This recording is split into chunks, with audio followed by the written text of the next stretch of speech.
Okay, with that, well, I'd like to welcome everybody to this month's QModo webinar, Spearheading Emergency Preparedness. And we are fortunate enough to have a couple of experts in their fields here with us, and both of whom the QModo team and myself have had an opportunity to go ahead and work with them. We're currently involved in projects with them, and they're definitely experts in their field. Again, my name is Jerry LaRochelle. I work with the customer success group here at QModo.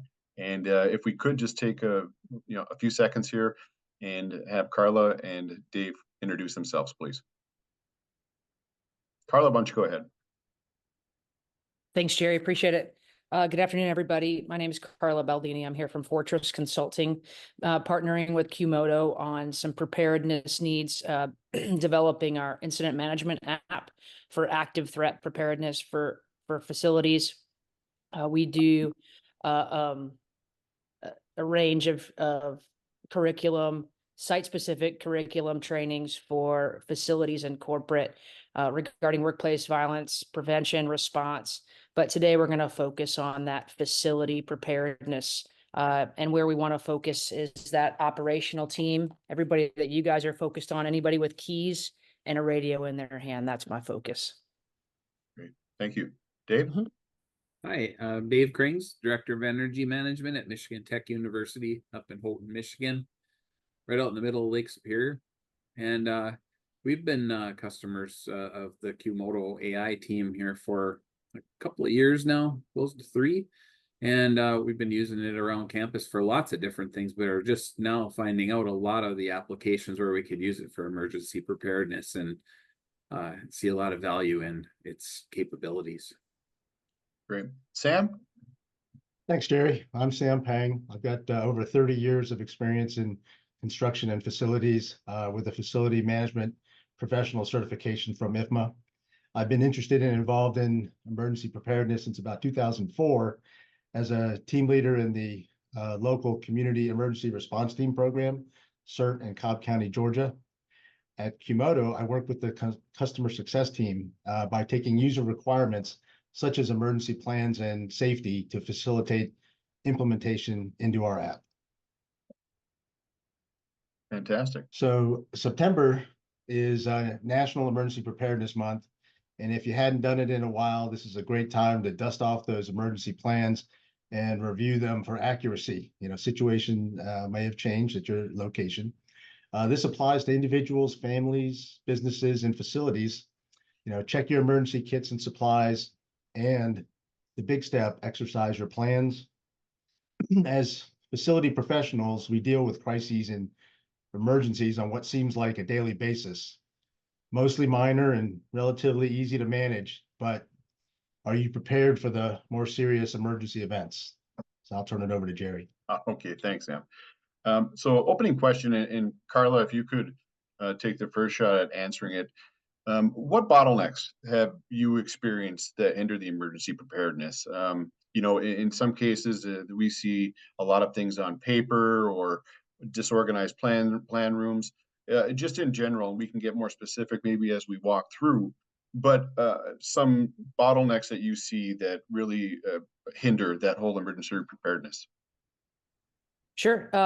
Thanks for asking that. I think my background's in law enforcement, about 27 years in law enforcement, now in a leadership role, translating that over to the private sector. I would say in all emergency situations, whether it was a practice session or in reality, communication has the biggest vulnerability for breakdown. So when we have the ability on the front end to prepare and be efficient and streamline that communication aspect, I think that's where we can avoid some of those bottlenecks or redundancy that doesn't need to happen. So we have the ability to streamline and have that overview of what the incident could be. And then we have some options. Okay, if this happens, then here's our contingency plan. If this happens, then here's our contingency plan here. And it's already mapped out in your hand so that you're not looking for the answer somewhere. It's something that you've practiced. It's something that everybody has a skill that's been prepared, and we're implementing it and we're doing it. So that way we're minimizing that human factor as much as possible. Thank you. Dave, do you have some thoughts, please? Well, I would agree with Karla on the communication end of things. We see it all the time. It's a enormous campus, and there are almost 10,000 people on the property at a given time, and between students and faculty and staff. And it's amazing to me on a daily basis how things will occur and people are talking about things, you know, using their common names and not necessarily what it says on a drawing, or the doors might not be marked as well as they could be. So if you've got emergency response going on, folks that aren't on campus all the time have a really tough time. And we're dealing with a lot of those things right now, making it a lot better with the newer tools. And Sure. it's kind of our take on it. Sure. Karla, this one is specific to you, or at least start with you here. I've been fortunate enough to be on site when you've done a practice drill with Fortress, and you do a fantastic job. The level of planning and coordination and expertise that Fortress brings to the site is impressive. But there's a lot that has to be communicated out there. How do you make sure or ensure that the plans are accessible and understood by all the team members, or those that know what they need to know? How do they access it? How do you make that readily accessible to everybody? Well, I mean, I think that starts with us. So our plans, when we facilitate training, our team has strict protocol that we follow, strict safety protocol that you were involved in, so that everybody feels like it's being facilitated in a sanitary environment first and foremost. We can't have any silly, funny business where people think that something is really dangerous going on. So it must be told to everyone what's going on so that no one is caught off guard. And then for the facility team, like for Dave's people, if they were to be participating, they have to know that all these goals can be achieved during the training. They have to be pumped up in a way that they know that they can knock it out of the park. And it can't be a surprise. When you train for emergency preparedness, we shouldn't be doing a surprise training with no preparation. That's dumb. We're setting ourselves up for failure. Can I say that on this webinar? That's dumb. I guess I just did. But we need to make sure that we lay the foundation. When you teach your kid how to ride a bike, you don't just say, hey, good luck, and take the training wheels off and never show them anything. There are steps to each of these processes. And in order for people to have these skills at their fingertips, especially under stress, there are certain steps that have to be taken in order for them to build that muscle memory and that mental strength for these stressful situations, Jerry. Sure. And as far as accessibility, Karla, is that start with a leadership team, and then that's flowed out to those individuals that may report to them as far as the mission for that drill or the steps to follow? Yeah, I mean, absolutely. It's got to be a buy-in from the top always. Sure. Right. And it depends on what the task is and who's involved. Okay. You know, sometimes our foot soldiers, folks at the bottom of the totem pole, somebody that's just standing at the door, probably isn't going to have as much access to technology and everything else. But those folks in those key leadership roles have to have oversight. And I think that the training that you observed was a humongous facility, like 6 buildings. So having knowledge of all those buildings and what's going on at each one without having to go there in person and having it right there at their fingertips is critical. Certainly. Thank you. So Dave, being the director of energy on a campus of 6,000 plus students and plus faculty in the northernmost part of Michigan is no small challenge. Your challenge, especially with winters, and your emergencies may not be as far as an incident, but more on an operational asset wise. How can you tell us a little bit how that affects, or the process that is run through, at least in your mind, and where it starts with your group, for power outages or burst pipes? What such things do you guys follow from there? Well, we actually have had quite a lot of power bumps and events over the last year. It's been kind of an accelerating problem because of how taxed the grid is in the United States right now. So as they've taken coal plants offline, before they really had a backup to them. It's created some issues that are new, and we deal with it on a weekly basis. In fact, we had a 31-minute outage a week and a half ago from a squirrel going into some switch gear at the power company. So, you know, sometimes it's just an act of nature. But we have people affected on a life safety basis when that happens, if they're in an elevator or if they're in an area where the emergency lighting should work and doesn't, or they can't keep a room cool, and there's research in there with millions of dollars. I mean, it might not be life safety, but it's definitely affecting our university's reputation and research. So lots of that kind of stuff going on, and our ability to respond and make sure that the equipment is up and running, our backup systems work like they should, and people can find information as quickly as possible is really important. And Dave, do you have a documented testing process for your backup generators on a scheduled basis that you have documentation, gives you the ability to go ahead and look back on the readings, the who, the what, the where, the when, and the why? Yep, we do, and we're kind of fortunate to be one of very few universities in the country being an R1 research facility now that we have full backup coverage of the whole campus. So we have a 9-megawatt power plant of our own that only runs if the power company fails to deliver. So we test that every month for an hour to verify that it runs, and we keep very detailed records on our maintenance of those systems and do lots of different things to make sure that they're able to perform when we need them. They're heated when they're not being run, so they can start and run to full capacity right away. And then we have a distributed system of small life safety generators in the buildings that just keep the basic lights and the elevators functional and that kind of thing. So it's really 2 layers deep. And I have to say, in today's level of expectations, a lot of the faculty and students are still not satisfied because they end up having blips in power because our systems aren't instant. It takes about 30 seconds for us to pick back up, and even that's a little bit difficult in some cases. So we're always trying to do a little better. Sure. Thank you. Yeah. Thank you.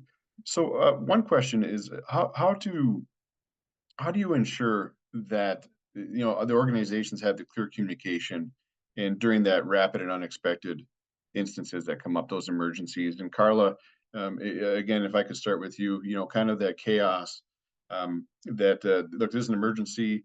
How do you make sure that everybody has that clear communication? Is it through radios? Is it through forms? Is it through a central command? Can you walk us through a little bit of how you work that? Sure, Jerry. So our primary focus is for more of those chaotic and less likely events, active threat, armed intruder, active shooter events. And I would say that 99.9% of the facilities that we work with use radios, because here's the deal. You've got a one-to-all form of communication. If we're relying on phones, I'm relying upon cell service. I'm relying upon fine motor skills, and the speed of the person that's processing it. And it's really important, if Dave's trying to let everybody on his team know something, then he's a group chat or a group text. It's too many. There's too many points of failure there. The radio is by far proven to be the best, even though there might be hiccups sometimes with repeaters or a dead spot. All in all, radio is the best. And I think in probably the 3 incidents I can say from the Metro Atlanta area that we've had in the last couple of years, letting the entire team know about what's going on outside, inside the building, where the threat is. So that way the leadership can get everything else into motion. And I think the app comes into our incident management app with QModo comes into play there because instead of writing things down on a checklist that we have up in someone's office or some Post-it notes that are on someone's desk, might not be as accurate. And with the app, we can record things real time that are being done. And really, this is something that we just kind of came up recently, Sam, with that making sure that we notate stuff that happens when we're making those decisions. So somebody comes to us a day later and says, "Hey, Karla, why did you lock the door? Didn't you know that the bad guy was, over here or whatever?" Well, I locked the door because at that time, the information I had was that he was across the street. So I think that's where we have to have that documentation is absolutely critical in cohesion with the communication. So we have to communicate to know what's going on, and then we have to document. Right. And and people are able to check on the status of things without having to make the call on the radio. Exactly. I'm just hearing, I'm just receiving it. I don't have to call 7 or 8 different people on the phone. I'm hearing it come through the radio and I'm marking things off my list. And you can also see things that haven't been done and focus on checking on those. Yeah, I have a big picture all the time.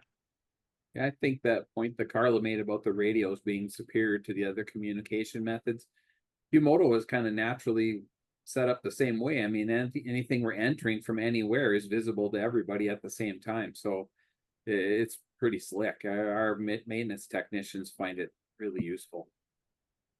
Right.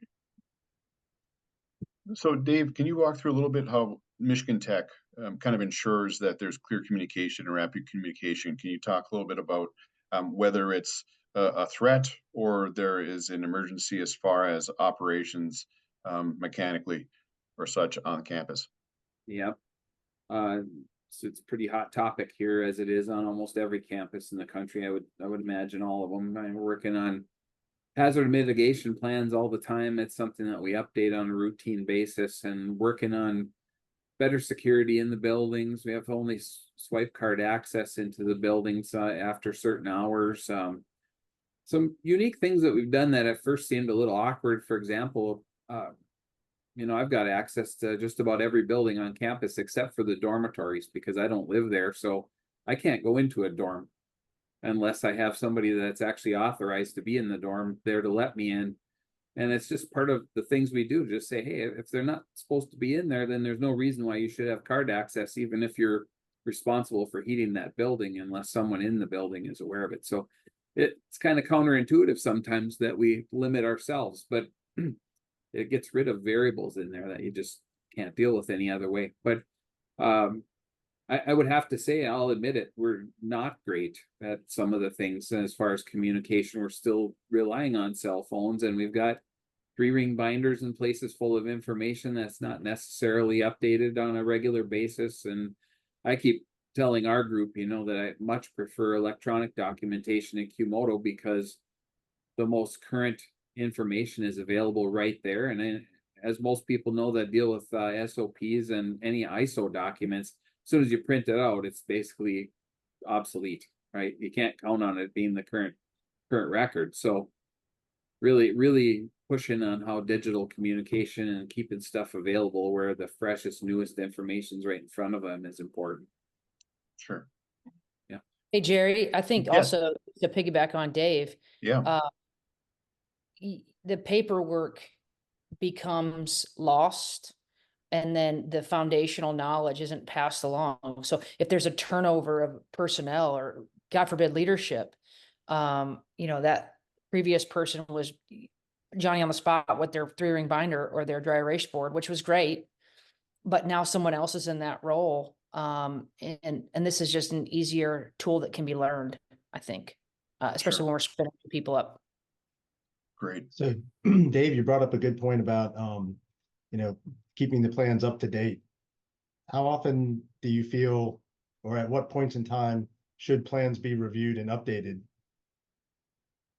Well, there's a couple different things that we deal with with respect to that. If it's a regulated thing that has to be updated on a schedule for federal, state, or some other kind of compliance reason, certainly got to at least meet that. From a standpoint of reliability of equipment, it kind of depends on what the equipment needs. So I know we're talking emergency preparedness here, but the frequency on a lot of those activities is based on will it live or not between the two events happening. But for the most part, I mean, almost everything we review on an annual basis at least, and more often if it needs it.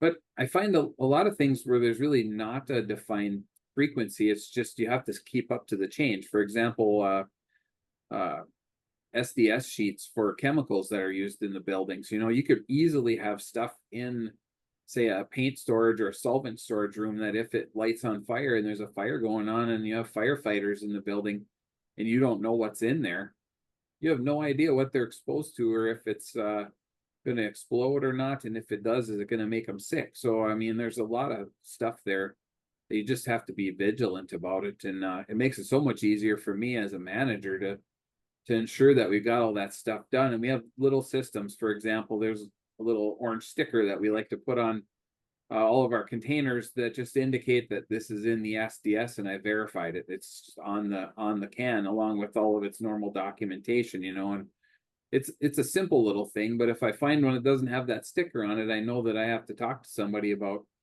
finding out where this come from, and we deal with it. But it's a combination sometimes of a really good digital system and some practical common sense.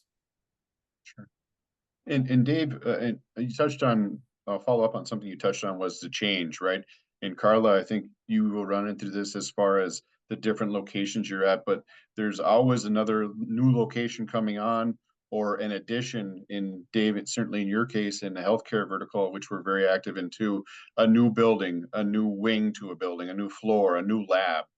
How can you walk through maybe the process of what you do now versus maybe how QModo can possibly help you with our interactive plans and such when there is a structural change? Because I think ultimately that is going to affect an emergency plan in some form or fashion. If you could just touch on that, please.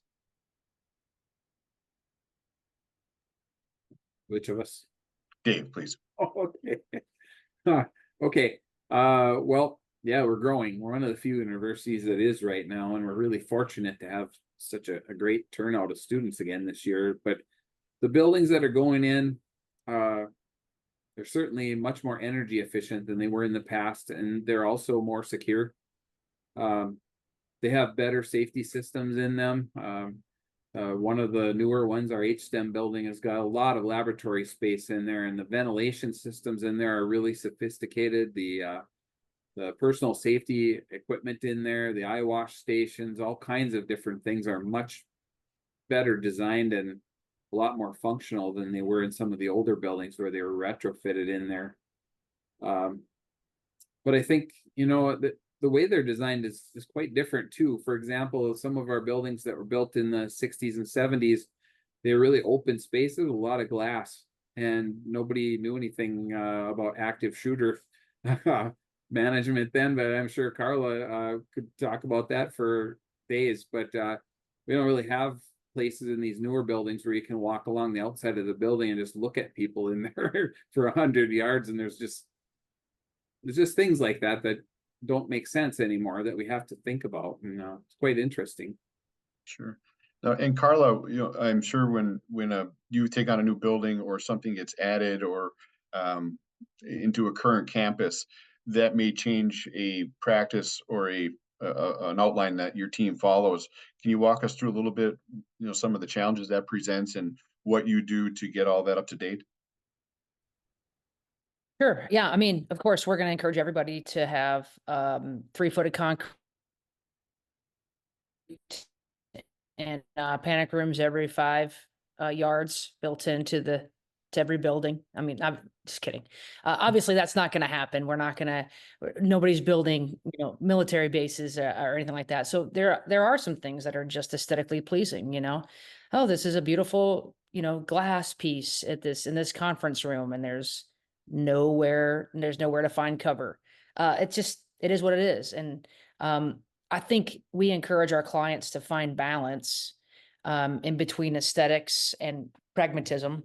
And then you know, it is what it is. At the end of the day, they're going to choose the best option is for this area, for this building, for this wing, whatever it might be. And then maybe it adds another task to the emergency protocols. And then kind of back to the question that Dave answered before, when do we train on those tasks, or when do you check on them, or how do you How do you run it? How often should you run a systems check? And some of them require a weekly login, or you got to change your password. I've, if you've got electronic lockdown software, you got to make sure that you're doing that all the time, because the last thing that you want to do in a crisis is get that error message that shows up that says you need to change your password. I mean, we don't have time for that. So staying ahead of things like that, and then anything that requires fine motor skill and kind of that long-term memory of me remembering how to work this key set or whatever this mechanism was.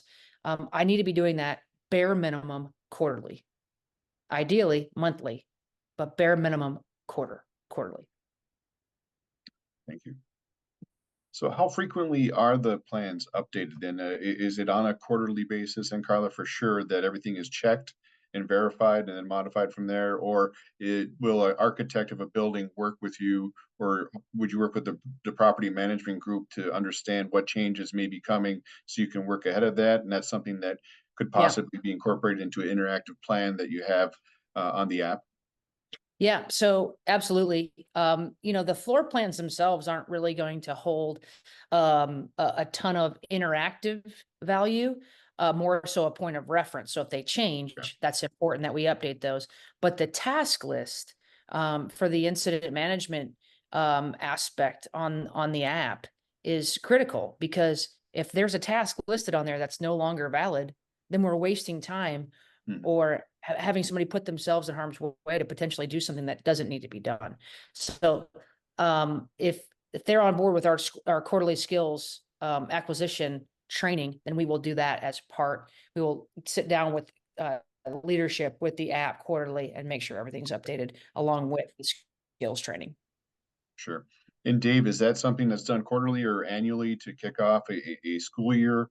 How often do you know that the Michigan Tech revisits theirs? If maybe if an incident comes up that forces some change right away, but is there an annual time or biannual time that's looked at and updated? Annually, typically. Okay. The exception to that would be if we have an incident, as you mentioned, we do an incident investigation, and we find something that's not consistent in the procedures or practices, we'll make those adjustments as they come. So that could happen at any time. And an example of those annual review ones are the EMCS task list that you helped us build down here at the steam plant. We have some critical management points across the steam plant that protect us from starving the boilers of water, for example. It could cause an explosion if we didn't do that. So there's different things that are important that we check every shift, and kind of unique to an industrial plant right in the middle of a university full of learning buildings. So most people aren't even aware that we're down here, but it's right in the middle of everything. So we have to be safe about it for more than just the safety of the operators. Sure. And one of our goals, of course, with QModo is to help centralize the information and flow that out easily.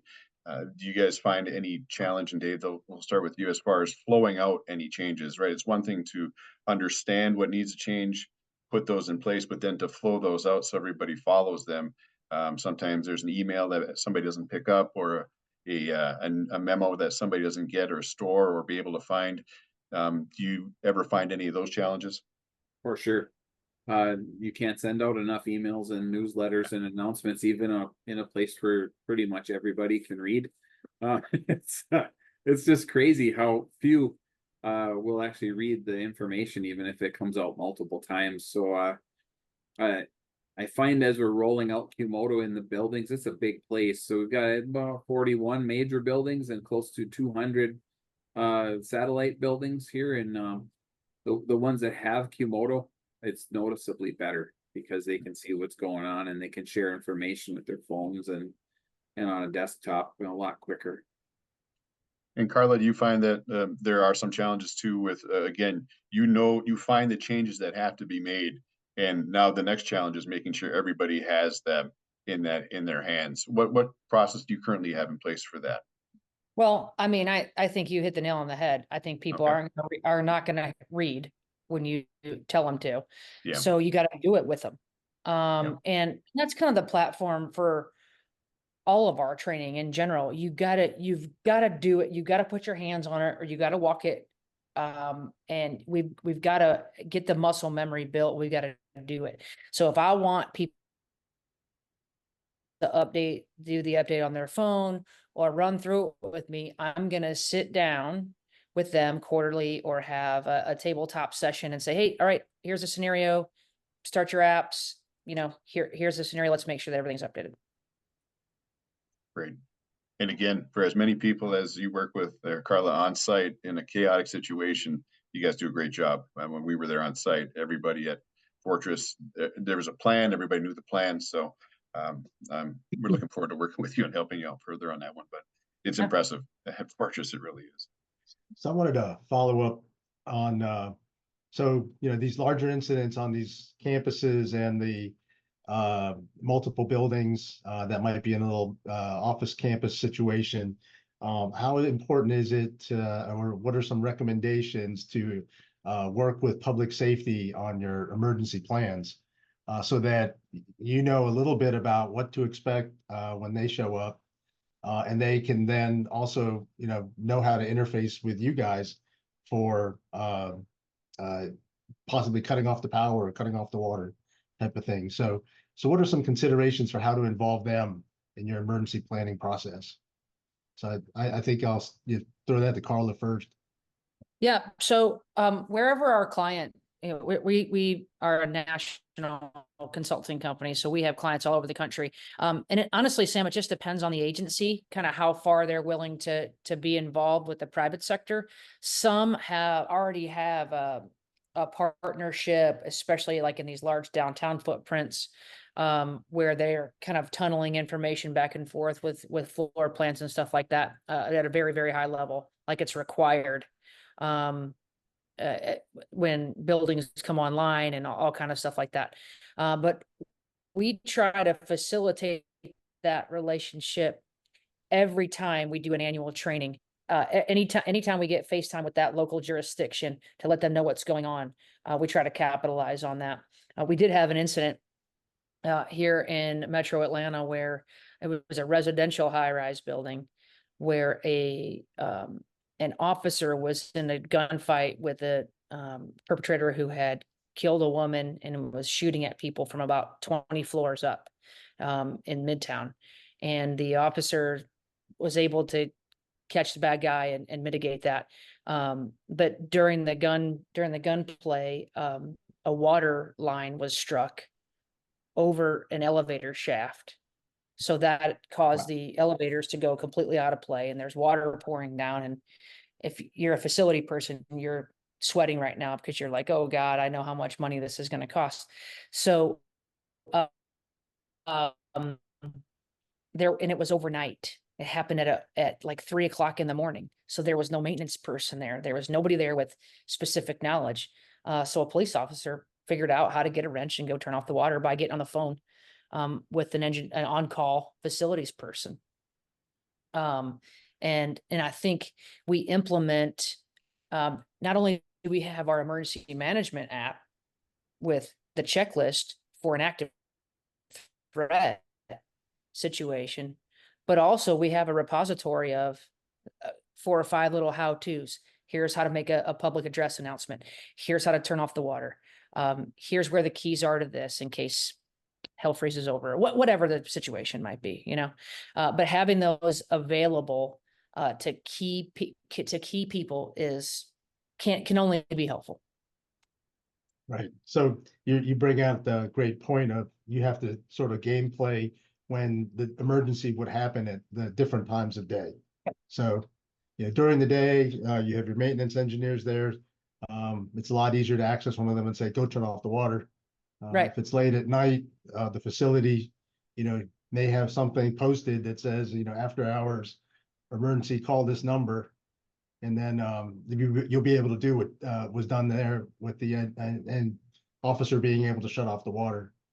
But just curious, on your campus, Dave, how's your planning with, say, local law enforcement or the fire department? Pretty good. we're fortunate to have kind of a local tradition of volunteer firefighters, and a lot of folks around here, being a small town, know each other. So we have pretty seamless communication with the various services that support the campus. And our public safety group is a pretty solid, competent gang as well. I mean, they're actually full police officers, and they've got the same training and background as the police in Holton County, as well as the city of Holton and the surrounding towns. So they communicate a lot. They are on campus here a fair number of times a year. We do tours with the fire department and emergency services periodically in the building, so they know where access points are for getting in and out, and elevator keys and that kind of stuff are all available to them. I mean, they have their own, but they know where that stuff is. And then we just recently built at our cost an ambulance garage on campus, because the other ambulance services across the Portage Canal on the other side of a lift bridge. So it was something that we saw as a risk, not having access for an ambulance for students or faculty if there was an injury. So the ambulance is right here on campus now, even though it's still part of that same group. They have an office in there and another ambulance right here on campus. So a lot of times we're just removing those barriers by doing stuff like that. And that's part of your sort of hazard identification process? Hazard mitigation plan. Yep. They've got worried because that bridge is lifted sometimes when ships are going through, or they're doing service on them. And sometimes there's a huge traffic back up there too. So we don't want somebody in need of emergency medical care and you got an ambulance held up by a bridge. So say, Dave, what's the secret? You've had some success both where you're at now and in previous business before, but what's the secret to the getting good collaboration from multiple departments? In your case, it's facilities, it's faculty, it's security, campus security. What's the secret to good collaboration and documentation and such to move forward with an emergency preparedness plan? Well, I think getting everyone involved at the beginning is a good thing, and the communication part of it.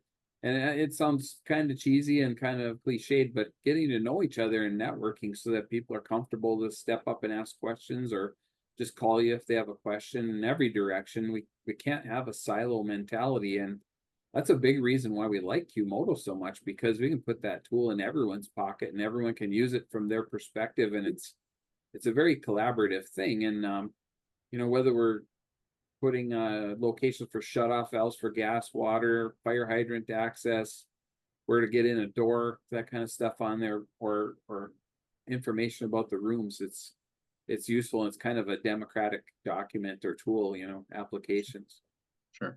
Karla, can you talk a little bit about you working with facilities where you come in and you provide this specific service, and the property management may be running the building, and you say, you know what, this has to happen this way, or we have to have access to X, Y, and Z, and there may be some resistance or misunderstanding.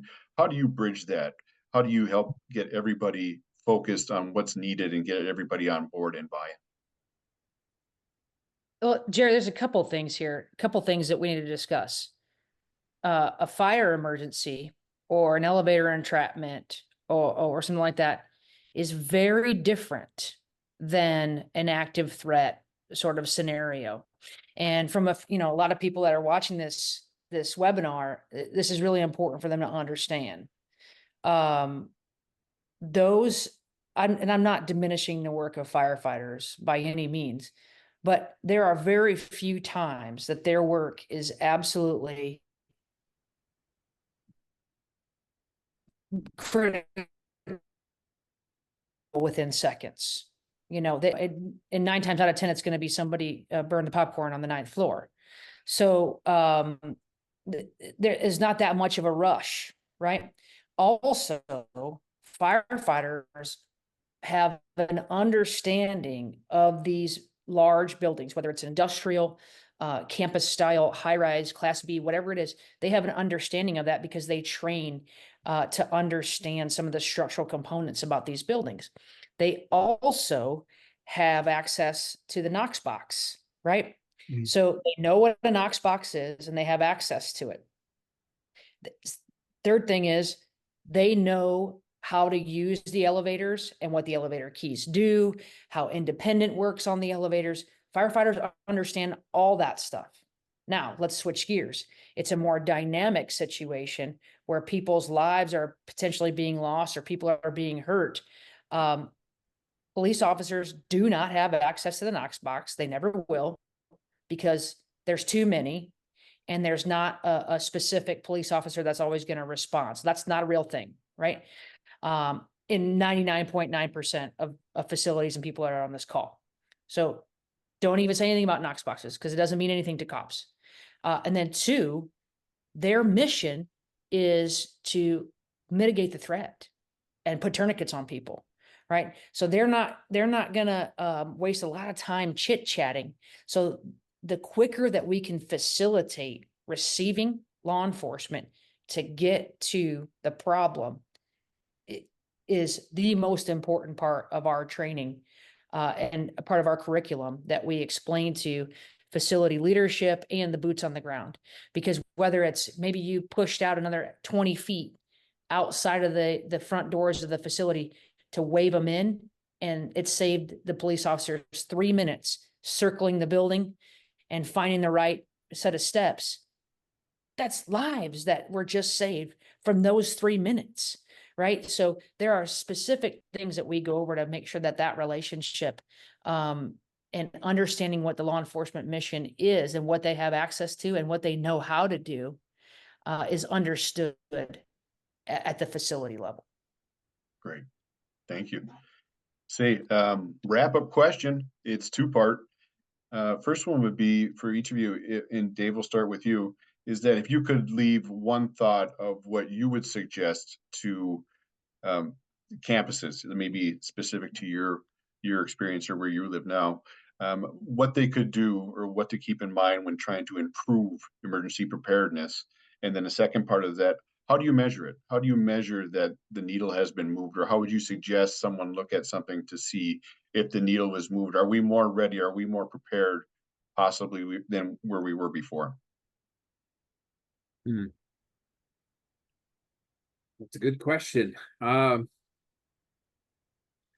We're fortunate up here to have a reputation as being one of the safest campuses in the country, and we do some quantitative measurements for that, and we kind of use that tool to kind of take a little kind of a dipstick check every year of if we're doing better or worse and what those hazards might be. So I guess I'm answering the second question first. Sure.